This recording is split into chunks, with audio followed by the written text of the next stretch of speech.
तो स्वागत है हमारे YouTube चैनल उर्दू वाला में, जो आज क्लास 10th के लेकर आए हैं। VBI क्वेश्चन आपको कराएंगे 200 ऑब्जेक्टिव, जो एक वीडियो में 25 क्वेश्चन रहेंगे। जो यह क्वेश्चन आप अगर याद कर लेते हैं तो बिहार बोर्ड के एग्जाम में एक भी क्वेश्चन नहीं छूटेगा। 50 क्वेश्चन 200 में से आपको 100% है कि आ ही जाएगा। तो एक एक क्वेश्चन को आपको हम समझाएंगे और इसको आंसर बनाकर बताएंगे कि कौन किसका आंसर है। तो चलते हैं। सवाल नंबर 1, सुहैल अजीमाबादी का असल नाम क्या था? तो सुहैल अजीमाबादी का असल नाम या बचपन के नाम था सैयद मुजीबुर रहमान, जो लिखे हुए हैं भाभी जान अफसाना। दूसरा सवाल, अफसाना भाभी जान का मरकजी किरदार कौन है? मरकजी किरदार बोलते हैं मेन कैरेक्टर, मेन काम करने वाले किरदार, काम करने वाले। तो ए नंबर में है जमीला, बी नंबर में है समी, सी नंबर में है रुकैया, डी नंबर में है अख्तर। तो सबसे भाभी जान अफसाना में सबसे मेन जो किरदार है, रोल निभाई है, वो भाभी जान ही है। कौन? भाभी जान, जिसका नाम क्या रहती है? रुकैया, जिसका नाम रुकैया रहती है। रुकैया के देवर का नाम रहता है अख्तर। सवाल नंबर 3, रुकैया भाभी किस अफसाना का किरदार है? तो रुकैया भाभी भाभी जान अफसाना का किरदार है, जिसका मुसन्निफ कौन है? सुहैल अजीमाबादी, सुहैल अजीमाबादी।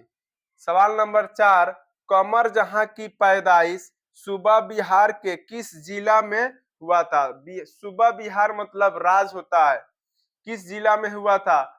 तो ए नंबर में है पटना, बी नंबर में है समस्तीपुर, सी नंबर में है बक्सर, डी नंबर में है भोजपुर।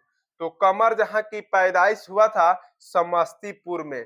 इसका अफसाना के नाम है कटी हुई साख। तो इस तरह से सवाल आपको हम 200 कराएंगे और 50 क्वेश्चन आपको आ ही जाएगा बिहार बोर्ड के एग्जाम में। तो चलते हैं आगे सवाल के तरफ।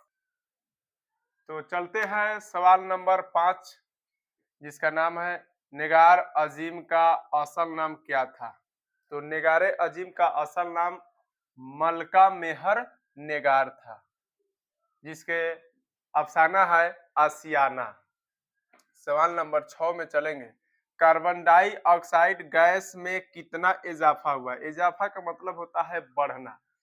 कार्बन डाई यानी कि CO2 में इजाफा कितना हुआ है? 31%। और मीथेन गैस में इजाफा हुआ है 149%। तो दोनों ऑब्जेक्टिव याद रखे रहिएगा। सवाल नंबर 7 में है रेया मजमून के मुसन्निफ कौन है? रेया मीन्स होता है दिखावा करना, ढोंग। तो रेया मजमून के मुसन्निफ है सर सैयद अहमद खां। कौन है? सर सैयद अहमद खां। सवाल नंबर 8 में है सर सैयद अहमद खां की पैदाइश कब हुआ?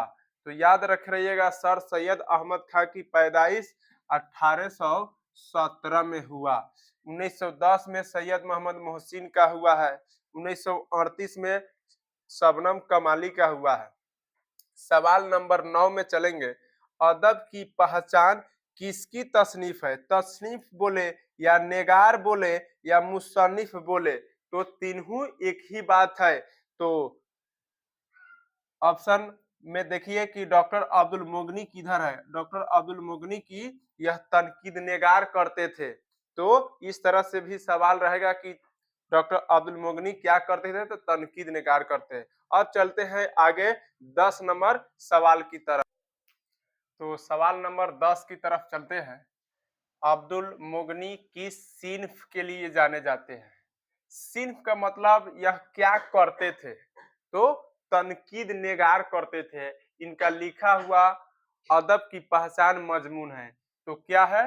मरसिया होता है, कोई मर जाता है तो वह गजल के बादशाह कहा जाता है कि गजल के बादशाह नामे जाने वाले, जो गजलों के राजा भी कहा जाता है, उनका नाम है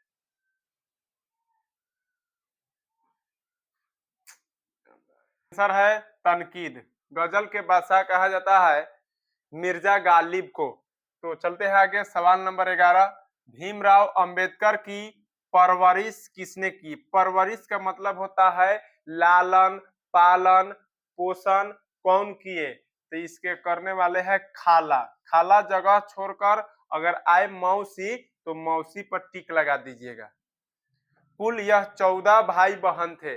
सबसे छोटे भीमराव अंबेडकर जी थे। सवाल नंबर अब 12 में चलेंगे।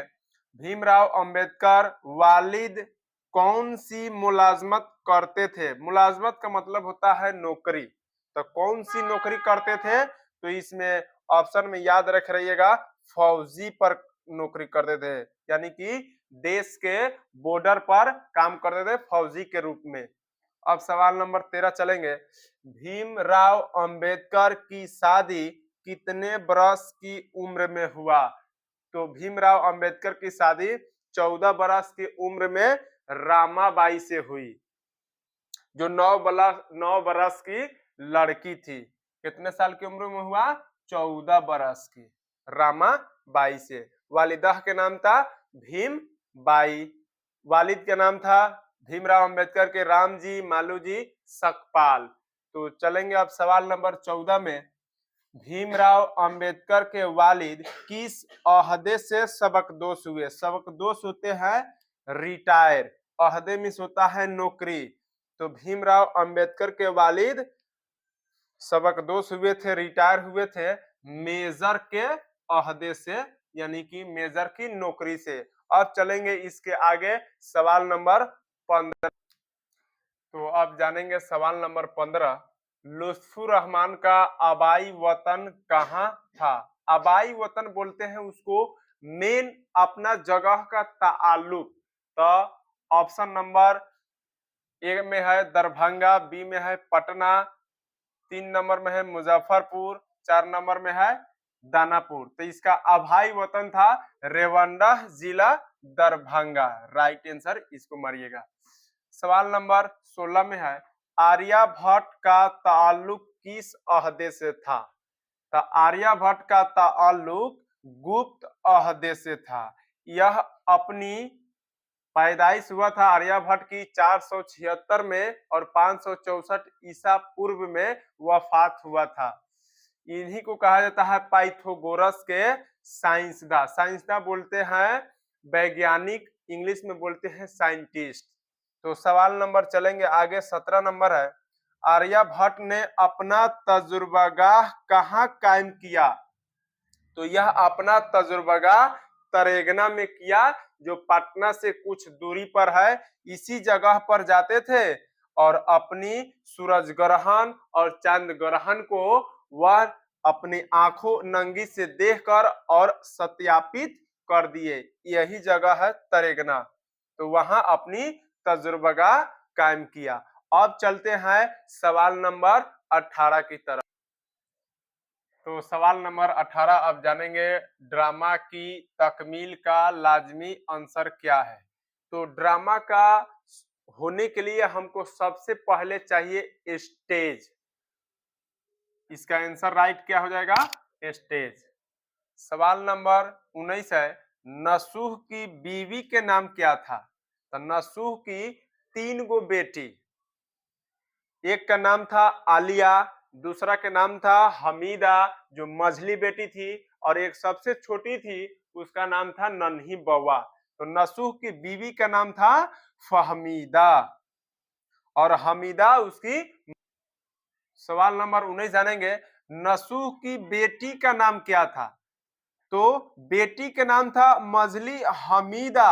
अगर बेटी के जगह पर अगर बीवी दे तो आंसर मारिएगा फहमीदा। तो सवाल नंबर अब 20 जानेंगे, फहमीदा हमीदा की कौन थी? तो फहमीदा हमीदा की माँ थी। हमीदा अगर क्वेश्चन पूछे फहमीदा की कौन थी तो मझली बेटी थी। तो इस तरह से आपको रोज वीडियो में आपको 20-20 क्वेश्चन भी आई जाएगा। 200 ऑब्जेक्टिव क्वेश्चन होगी और उसको पूरी तरह से याद करके आप एग्जाम में अगर देने जाते हैं तो 50 गो क्वेश्चन आपको लड़ जाएगा। तो पूरी तरह से याद कर कर जाइएगा।